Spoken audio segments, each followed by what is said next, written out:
The time is December 1997 when young 8-year-old Alex is stuck at home with the chicken pox. He accidentally becomes the last line of defense for his quiet suburb and a top-secret computer chip that threatens the world, that a group of 4 international criminals have hidden inside a remote-controlled car that Alex has been given. Armed with lawnmowers, electricity, magical glue, and too much free time, Alex turns his house into a slapstick death trap, proving that even with Kevin McAllister, leaving a kid home alone is still a terrible idea. This week on Back to the Balcony, we cover 1997's Home Alone 3. Gene Siskel and Roger Ebert, two titans of cinematic review. Sometimes right, sometimes wrong, but always captivating.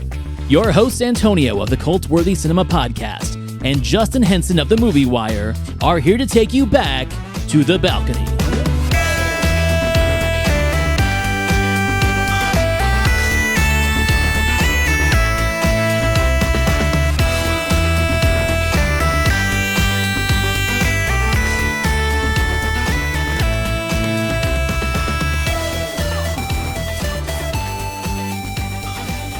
Now, this is one of those movies that I don't think we would have brought to this show if it wasn't for the memorable review of Siskel and Ebert. And I don't even think, as a first-time watch for you, that you would even watch it. So I think this one was appropriate time in this season to bring it to the table because it's a brutal review. It's a brutal argument. But at the same time, during my rewatch, I have different thoughts because I haven't seen this movie since when it first came out in 97 and maybe the early 2000s. So this rewatch was refreshing to see my counterpoints to it now.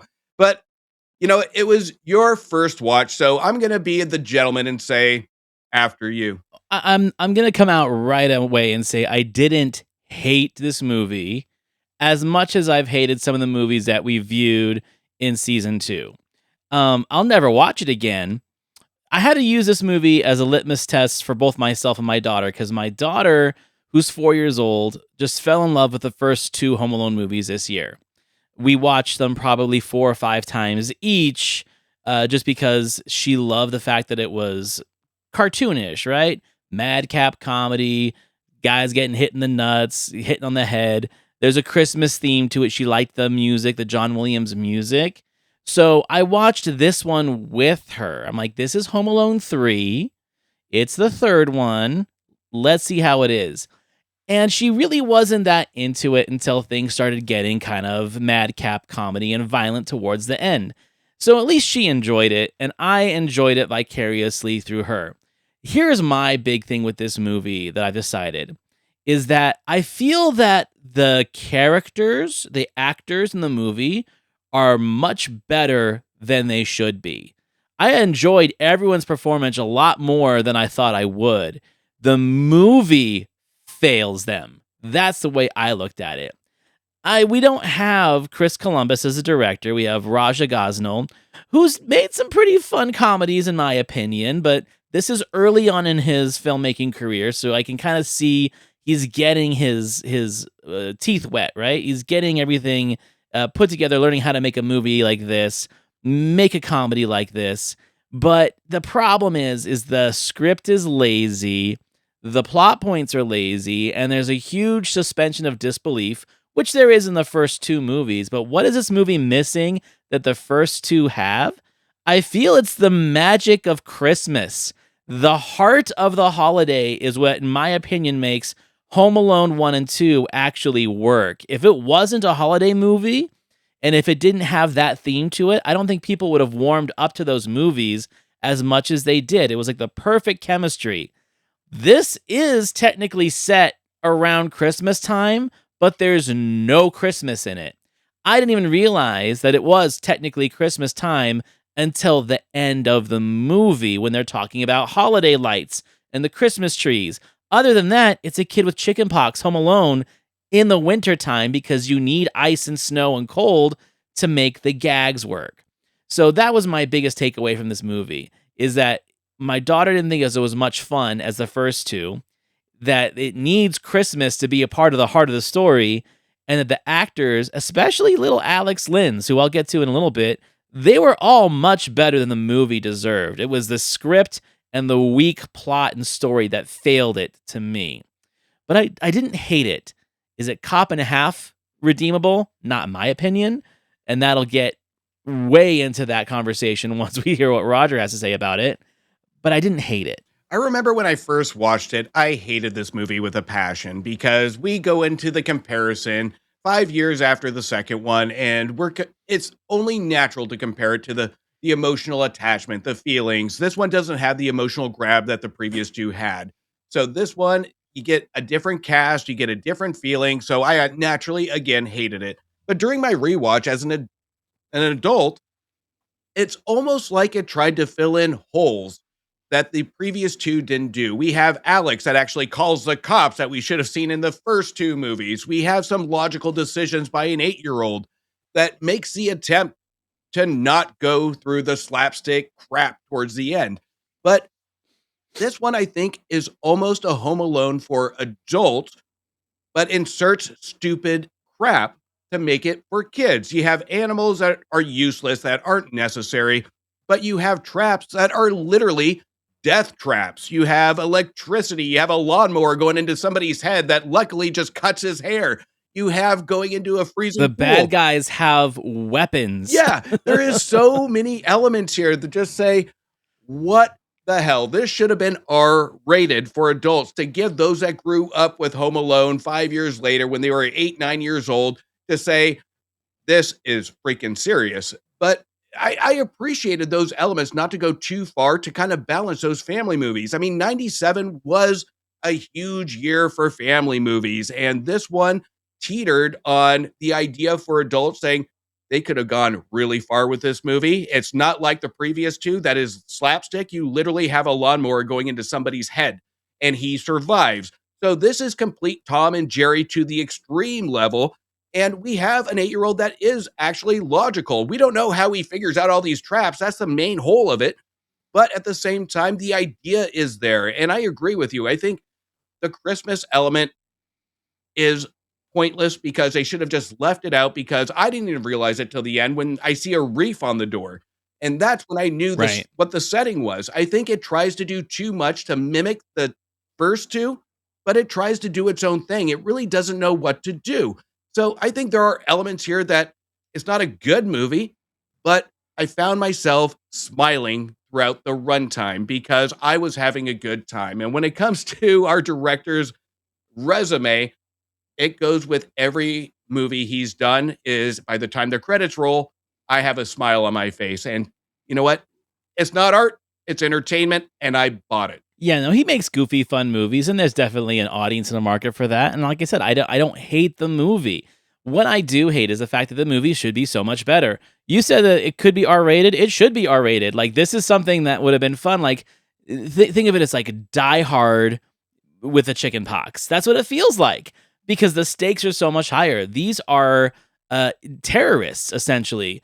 They are international espionage terrorists who are literally ready to kill people. They've got guns, they've got silencers, they're selling a microchip to arm nuclear weapons in China. Like, it's a big story, it's a big plot. And that's why I said the suspension of disbelief. But also, there is something funny about like these guys, these international men of mystery and woman, being so comically stupid, especially like when the pratfall booby trap sequences happen. There's a lot of fun there. They're kind of goofy. And I think one of the things that I had a hard time with is that there were points during the booby trap scenes where now we have 4 or 5 characters. I lose track of who's who. It's easier when it was just Harry and Marv, right? But when you've got a whole group of people, yes, it does make for some more fun, but I forget who's who. Who's the dangerous one? Who's the goofy one? At the end of the day, all I can remember is the main guy and the woman. But that's not to say like I don't like the premise of it. What the critic will say later on is that there is a massive amount of unoriginality in it, and I get that. But at the same time, I'm not going to hate on it because it's just like any Rocky movie. There is going to be a 10-minute training montage sequence and then the big fight at the end. We're ready for it, right? That's what Home Alone 3 is. There is going to be lots of exposition. There's going to be some tense moments. There's going to be some frustration that no one believes this kid. And then there's going to be him setting up the booby traps and then the final conflict. That's what we're asking for out of a movie like this. And to overthink it is going to be a big detriment to you and your ability to enjoy what the movie is giving. Is it anywhere near as good as the first two? No. But it does have a lot of original ideas. And like I said, the cast really pulls it off. I want to talk about Alex Linz for a second. So the only other movie I knew this kid from was One Fine Day with George Clooney and Michelle Pfeiffer, which I think is one of like the better romantic comedies of the 90s. And one of the things that makes it good and not hateable is that the two kid performances, I believe it's Mae Whitman as the daughter and then Linz as the son of Michelle Pfeiffer. The kids are good. They're not annoying bad kids that make you want to turn the TV off. They actually bring a lot of charm to the movie, and he does that with this one.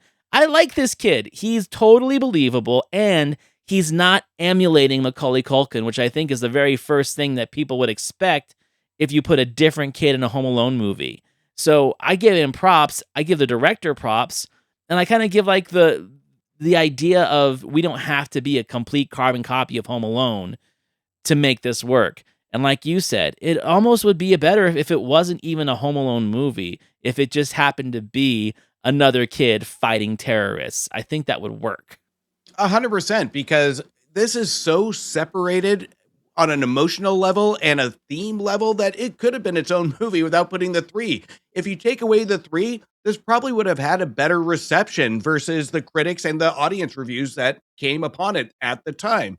But when it comes to Linz, you said One Fine Day. Max Keeble's Big Move is still one of the biggest rewatches for me because that is where he really steals the show. And we see a lot of elements in this kid that this is what I love about kid actors is they don't have that pattern of mimicking. He may have seen the movies, he probably did to kind of get the idea of the plot.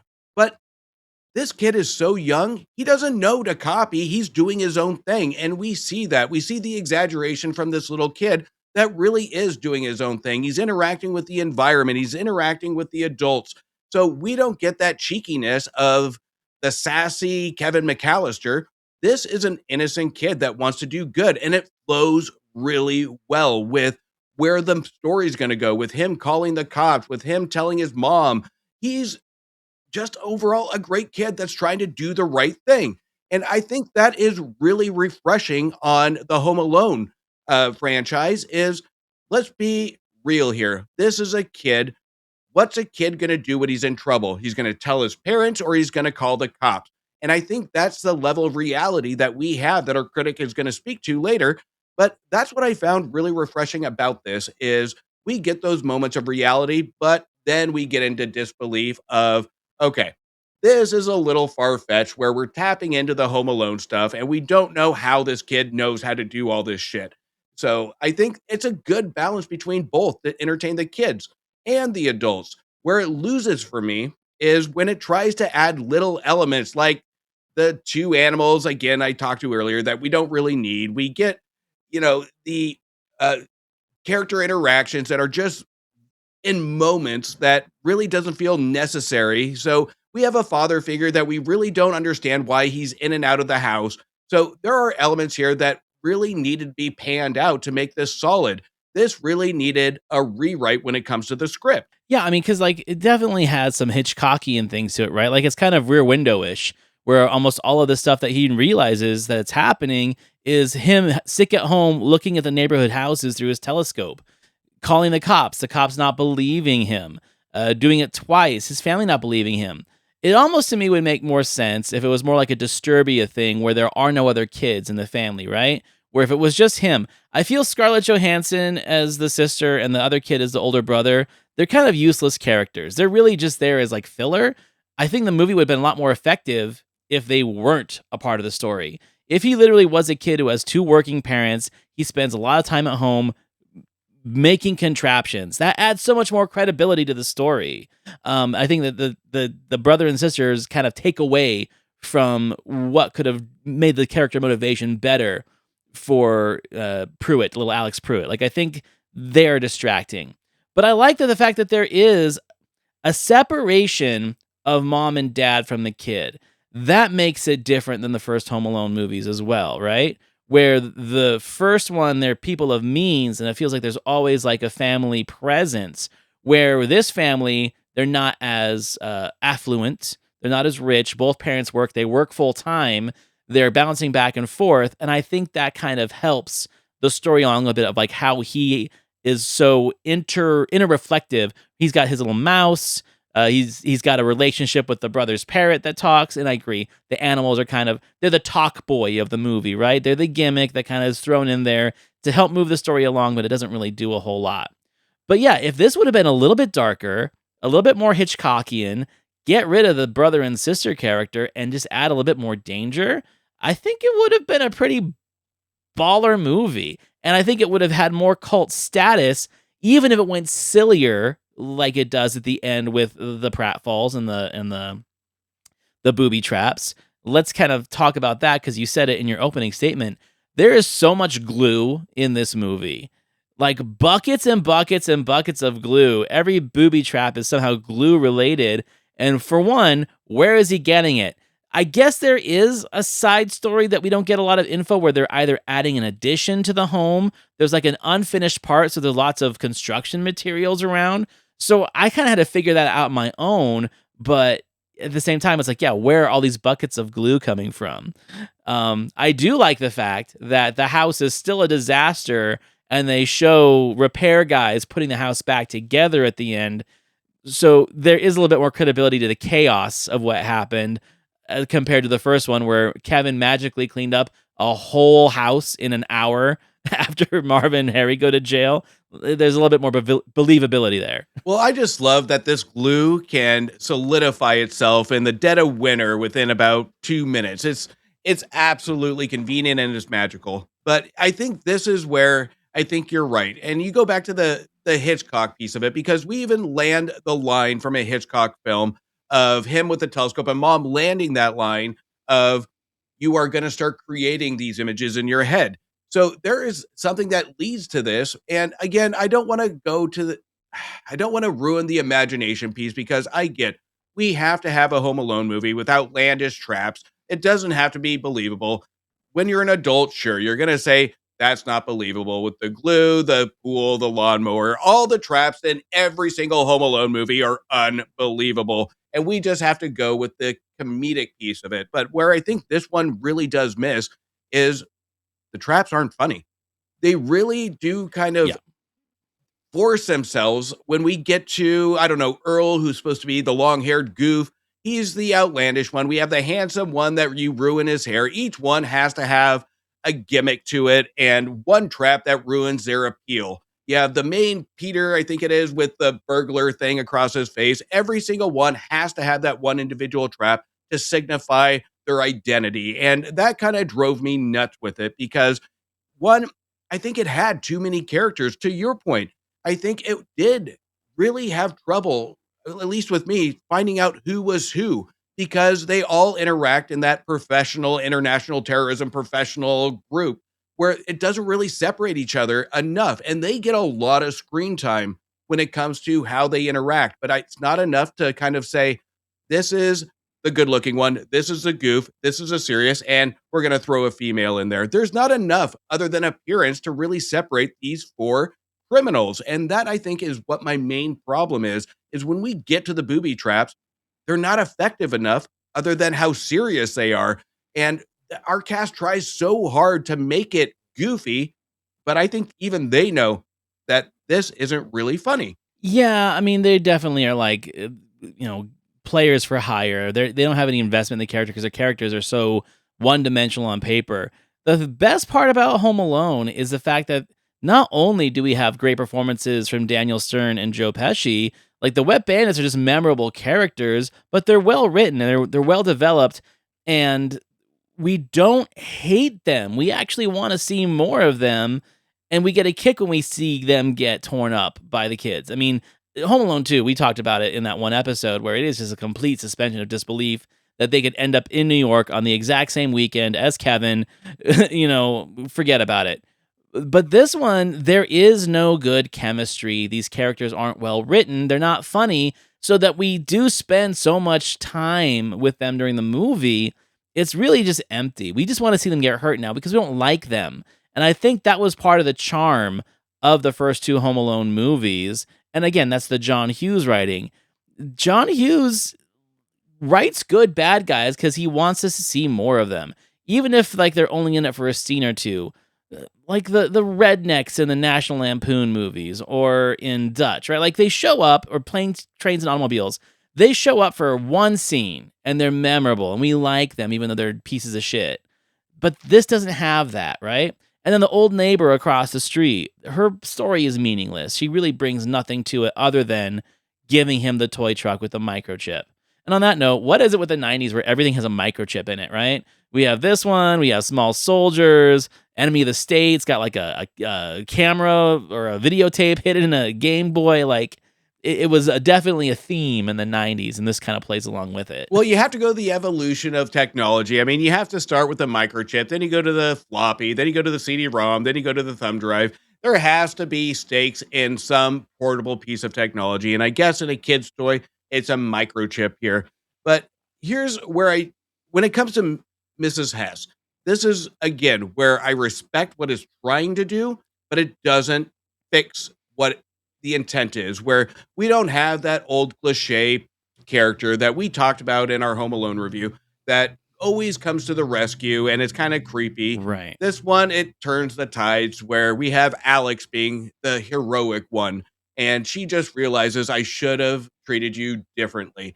And again, right. There's no soliloquy like there is with the Pigeon Lady or with Old Man Morley or there's no whatever. moment. Like Again, she's supposed to be that character, but there is no moment. Briefly, when he finds out that they had her taped up in the garage and she's freezing, but there's no real connection there. I get that. And that's why I feel it's a wasted character, because you don't give her that moment.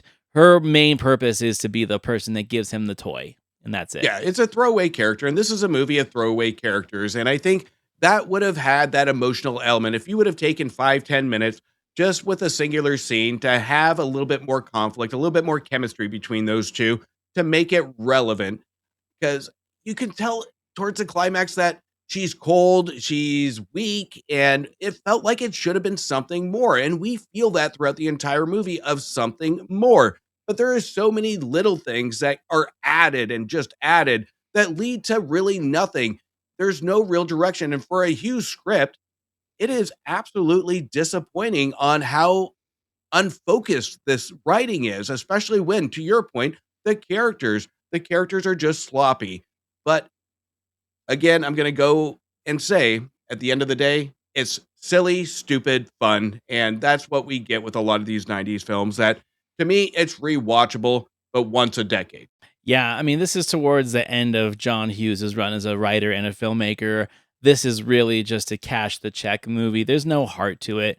I feel he literally wrote this in a day and then just let it ride. There is stuff on the internet that says that this was like conceived earlier for Macaulay Culkin to do it. I don't think so. It doesn't feel that way. Maybe it was a pitch and then they had to like throw a script together, whatever, 5-6 years later after the last one. But yeah. Okay, well, let's hear what our critics had to say about this. Gene brought this to the show. Next film is Home Alone 3. Boy, has this franchise ever run out of gas. Even the star, Macaulay Culkin, is gone. But if his cute little self were in this picture, it wouldn't have made any difference. Home Alone 3 is a stupid slapstick piece of juvenilia as a suburban Chicago kid is home alone, defending himself against constant attack by 4 thugs trying to recover a stolen Air Force computer chip that has mistakenly wound up in his possession. And that goes on and on to the point of nausea. If this movie had a theme song, it would be Dumbbells Keep Falling on My Head. The story makes no sense. I feel for every family that's going to be suckered into seeing Home Alone 3. Okay, I think he's being aggressive there, but he does have a point, which both of us have brought up, with the violence and the booby traps and the things that are happening to our bad guys. It's very repetitive. There's nothing memorable. I did love the suspense of the camera on top of the remote control car going through the house. There's like a little cat and mouse there. Then there's like a fun car chase scene through the neighborhood. But at the end of the day, all of it ends with people bumping their heads together or running into a fence or being chased by a dog. Like all of it really is formulaic and nothing seems original. And then the booby trap scene really is kind of mind-numbingly boring because it's so repetitive. It makes me want to see more of the kid figuring stuff out. And I think that is what would have made this movie just a little bit better in terms of excitement, because it's not a long movie. It's like an hour and 40 minutes. And a good 40 minutes of that is just these guys bumping into shit and having stuff dropped on their head, especially the girl getting stuck in the mud puddle outside. And I think 3 flower pots conveniently fall on her head in succession. It's just the rules of comedy and the beats and the timing, they're totally off here. And I think that's what makes it feel a little bit dull. I think what makes it dull is that when it comes to our 4 criminals kind of stalking the neighborhood, there's no stakes to it. It just seems to just dwindle on and on. There's nobody in this neighborhood. We don't see any characters in this neighborhood on the streets and the homes. It's like an abandoned town. So I think what made the original 2 so special, especially the first one, is that we had chemistry with the characters that silently stalked the house to kind of build to where to hit next. Here, we don't have any build. We just have 4 people going from house to house, really just with no stakes to it. So I think that's what's really missing here. It just feels longer than it should be. Take out 10, 15 minutes of them searching a house or going to another house and focus more on the characters or the chemistry build, and you would have a better movie. And I don't think Gene is wrong at this in this statement. I think he is aggressive, and I agree with you. But I think, again, we have movies like Mouse Hunt, The Borrowers, a ton of different slapstick family movies that happened during this time. We're going to see our critics feel exhaustion when it comes to reviewing movies like this. Like I said, it's a year of family movies. And I think this is part of the aggression from Gene that we've seen before, is that we are tired of seeing the same old stuff. And we see a lot of this same stuff in 97. So this is Gene outbursting and taking it all out at the end of the year, at the end of a year release on Home Alone 3. Agreed. Okay, so then Roger jumps in. Now, this is going to astound you, but I'm giving the movie thumbs up. It does astound me. Are you okay? Better than you were the day that you liked Starship Troopers. Okay. Oh, no. I'll tell you why I was like the exciting. movie. This movie empowers little kids. This is the one where they finally got it right. I liked it better than the other 2. Than the original Home Alone? Little kids love the idea that they can somehow affect the outcome, that they can have power over grown-ups. That's that they can number defend 1. themselves and be smart and think about things. He hammered And in thugs this in the movie, first it's one. not as violent as the second one. The kid is charming. He really is a good little actor. And the plot is smarter than the other We completely movies. disagree. I thought the kid was generic mop top, and I thought that the Home come Alone- on, that kid? Yes. Come on. Yeah, there are only 2 kids. He's very good. Culkin's better. And the other thing is, it's the same plot as the first one, only more bumps to the head. The second, they're all the same plot. But you just said that this one empowers them more than the other one. Absolutely not That's true. the secret of that's why kids love these movies, because they love the fantasy that they have power. But it's overdone. Overkill here. Not for Overkill. Not for, not an for you. 8-year-old. Okay. I mean, I think at the end of the day, they're both right and they're both wrong. Like, Gene definitely makes some really good points. He hates it a lot more than I do. But Roger is traditionally defending this movie as he does from the kids' point of view. Kids like the empowerment, the feeling of having control over adults. There's a lot more of that in the first 2, I think. The difference with this one is that he's only home alone for an afternoon and not like a whole 3 or 4 day period as in the first 2. So the adults he interacts with are literally just his parents at the end of the day who don't believe him and the cops. So I think that's another issue with the movie too, is that all of this really happens over a 2-day period where he's sick at home, but the stakes aren't as high because his parents are literally coming home at 5 o'clock. So all this happens in a short amount of time. I can't tell if that's a good thing or bad thing. I think it helps with pushing the story along faster and not having to fill so much screen time with the passage of time and the passage of days. But at the same time, that does kind of prove what Gene was saying, that it doesn't really have that connection that the first 2 had with Macaulay Culkin and the villains. It all feels very separated and isolated. So yeah, I don't know. I think they're both right and they're both wrong. But I do think that Roger's being a little bit too generous on certain things, especially the fact that it's not that great of a movie, I don't know. I'm going to get into Roger articulating it on his thoughts on it because I don't agree 100% with Roger on this one. But, and I think you're right. Right. They're both right and they're both wrong. But here's the empowerment. It's your definition of how you see the empowerment. And this is where I think the movie could have built some muscle around it is we have the parents coming and checking in and out of the house. And I think that would have been a good angle is Alex alone with the 4 criminals and mom is going to be around the block in 2 minutes to walk in on these criminals? I think that would have built a little bit more tension. But I think the empowerment is, again, the moral lesson of when you're in trouble, what are you going to do? You're going to tell your parents again, or are you going to call the cops?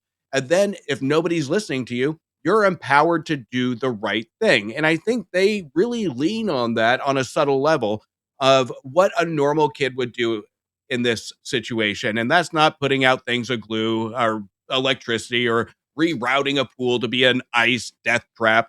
But it's just the initial moral lesson of the empowerment of communication with adults. And even our cop says it in the original. We don't want to steer him away from calling us if he's really in need. So there are some moral lessons here of empowerment for kids to really take away, but it's all lost in translation with everything else this movie tries to do. So I think Roger's right in that extent. I just don't think he's articulating the way it should be seen because this one isn't in comparison to the first two because that one at least affects you on an emotional level to be memorable and has proven to be memorable.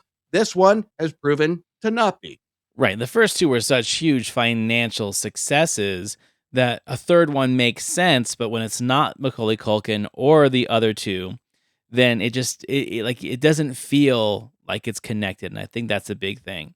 And I went and I read a bunch of reviews from viewers, and there are younger people that are now older saying it holds up, it's underrated, and then a lot of people feel like me. It's like, it's fun, but it's nothing magical. It's nothing the family begs to watch, And I was very surprised. I didn't realize there was like 3 or 4 more sequels after it that I have no interest in watching, and they all have like 3.5 on IMDb. So yeah, I think it really is a lot to live up to, having the first two be such box office successes, building the mythology of Macaulay Culkin as like the ultimate child star of the 90s, and bringing in a third one. It's like Jaws 3. Like if none of the players are returning and you're relocating the whole story and you're relocating the stakes and you're relocating everything that was magical about the first one into a new house, new neighborhood, new family, it is a lot to ask the audience to get on board with. And I think the reason why I sat through it and kind of enjoyed it is because I was literally watching it with my daughter and knowing I had to do it for the podcast. Otherwise, I don't see myself watching this. Well, it's one of those that if you put it on for your kids, they haven't seen the first ones, or even if they have seen the first ones, don't tell them what it is, and they probably won't connect the dots. And it's almost a test to see, can you tell this is a Home Alone movie? Because the tone is different, the emotional level is different, the environment's different, the characters are different. There's nothing here that somebody can say, unless you look at just the booby traps, which even that feels different, to tie it into a Home Alone movie. So it does, and you don't need to see the other ones, by the way. They're absolute trash. So you can stop here. At least this one has a little bit of enjoyment.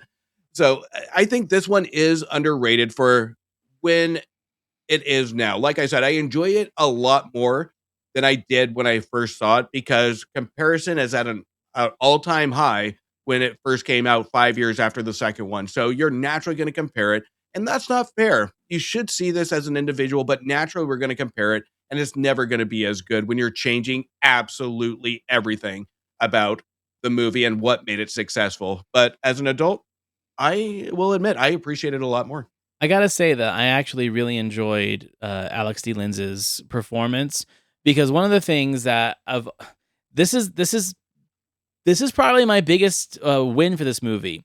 This kid isn't a brat. He doesn't have an attitude. He's not bratty. In fact, he's kind of put upon and a little bit underwhelming as a character because of how his brother and sister treat him. He is like a lot younger. He's kind of the outcast. He's kind of the nerd. I'm not going to say he's on the spectrum, but he definitely represents a different kind of kid. There's no snark to him.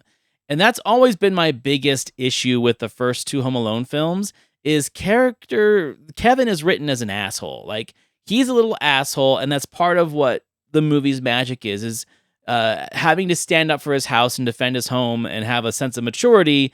It kind of helps him be less of an asshole by the end of the movie. But at the start of part two, he's just an asshole again, right? Like that's just kind of like his baseline. I love the fact that this kid doesn't have any of that. I love the fact that this kid is just a good kid who's just a little over curious and a little over responsive to the people around him, but he's right at the end of the day. And even when he's proven right, it's not like I told you so. He's very humble. Like the character is written humble and underwhelming. And to me, that's more impressive when he steps up to defend his home than the little asshole in the first two. So in that, I actually liked the character better of Alex than I liked Kevin. I'm not saying the actor is better. I think he's great. But I think what Roger's trying to say here is I think he thinks the character's better than the first one. I think you're right because this is not one of Roger's most articulate. It's one of his most memorable because of the topic at hand that nobody else liked this movie at this time. But when it comes to Linz, I think he is a better morally driven kid than we saw from Macaulay Culkin. And that's what drives me nuts about Gene's piece of it is he doesn't go on the physical attack with McCulkin. He calls McCulkin cute, but he calls this kid a mop top. So what are we actually looking at here? Are we looking on the written character on setting an example for kids, or are we just attacking appearance? And again, we go off of Gene's always attacking appearance. It must be his military background of calling a kid a mop top. When a kid morally wants so many movies he calls kids mop tops. it's like when a kid wants to do the right thing, you can at least acknowledge that as a good example for kids. Instead, you're just going to say this kid's just another mop top. That mop top, what the hell?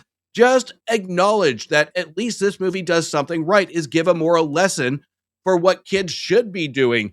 Well, before all the death traps, but you should still at least have that acknowledgement that, you know what, this one does do an attempt of a moral message without the holiday feel goods from the previous two as an anchor. This one has to rely on Alex to do the right thing. And that is something that needs to be called out during a review. That's a family movie, not just attacking an 8-year-old's appearance. Okay, so when it comes down to rating the critics on this one, so like I said, I don't totally disagree with Gene. I think he's overly aggressive, but he does have a lot of the same concerns that I have with the movie. And I think that if it wasn't for the performances, I'd feel more in line with his critique than Roger's. So because I'm kind of lukewarm on the whole thing, I'm going to give him a C+. I don't think that it's a bad critique.